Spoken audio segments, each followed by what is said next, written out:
পাগল হইয়া যাস, দুনিয়ার সৌন্দর্য দেখে আর কবরে যাইতে চাস না। আল্লাহ বলে এই দুনিয়ার চেয়ে আমি যে সূর্য বানাইছি এই সূর্যটা হলো 13 লক্ষ গুণ বড়। আল্লাহ বলে যে আমার মাকবুল বান্দা হবে, আমি আল্লাহ তাকে এমন একটা জান্নাত দান করব যেই জান্নাত হলো 10টা দুনিয়ার সমান। জোরে বলেন সুবহানাল্লাহ, আর জোরে বলি আল্লাহু আকবার। আল্লাহ রাসূল ডাক দিয়া বলে আতাযাওয়াজা ইয়া জুলাইবিব, জুলাইবিব রে বিয়ে ঠিকই করবা না? জুলাইবিব চুপ কইরা আছে, কোনো কথা বলে না, মাথার নিচের দিকে দিয়ে আছে, কোনো কথা বলে না। আল্লাহ রাসূল 3বার প্রশ্ন করলেন আতাযাওয়াজা আতাযাওয়াজা ইয়া জুলাইবিব ইয়া জুলাইবিব, জুলাইবিব কোনো কথা বলে না। তার মানে কি? জুলাইবিব বলে আমি হচ্ছি একটা কালো মানুষ, গরিব মানুষ, খাটো মানুষ, আমার কাছে আবার কে মেয়ে বিয়ে দিবে? তার মানে জুলাইবিব চুপ কইরা আছে। চুপ করে থাকা মানে হলো সম্মতির লক্ষণ, ঠিক না?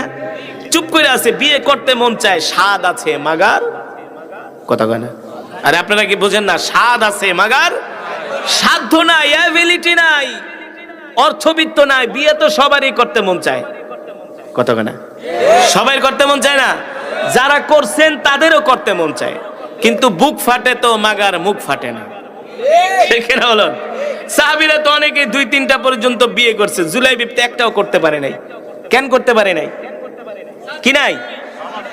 অর্থ নাই, এই কারণে করতে পারে না, সে চুপ করে আছে। জুলাইবিব জানে আমার মনের খবর, আমার দিকে তাকাইলে কেউ না বুঝুক না বুঝুক, বুঝবে কে?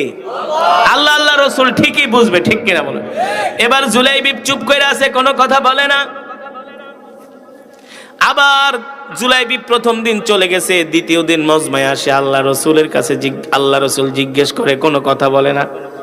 তৃতীয় দিন জিজ্ঞেস করার পরে জুলাইবিব চুপ। তার মানে হলো জুলাইবিবের বিয়ে করার মনে মনে ইচ্ছা আছে, মাগার টাকা পয়সা নাই।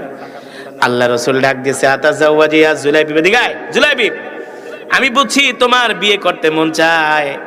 আল্লাহ রাসূল নিজের হাতে একটা পত্র লিখলেন। সাহাবী আবু আইয়ুব আনসারী, নাম কি? মদিনার সবচেয়ে ধনাঢ্য ব্যবসায়ী, ধনাঢ্য সাহাবী, সবচেয়ে বড় লোক, ধনী মানুষ আবু আইয়ুব আনসারী। তার একটা মেয়ে আছে যাকে বলা হয় হুরে মদিনা, মদিনার সবচেয়ে সুন্দরী কন্যা। আল্লাহ রাসূল পত্র লিখে দিলেন, যাও যাও আমার এই সাহাবীর কাছে নিয়ে পত্র দিবা, তার মেয়ের সাথে আমি তোমাকে বিবাহ দেওয়ার জন্য প্রস্তাব করেছি। সুবহানাল্লাহ। এই বিয়ের প্রস্তাব তো দুনিয়ার কোনো সাধারণ মানুষ দেয় নাই, এই বিয়ের প্রস্তাব দিয়েছেন ওয়ামা আরসালনাকা ইল্লা রাহমাতাল লিল আলামিন। আল্লাহু আকবার।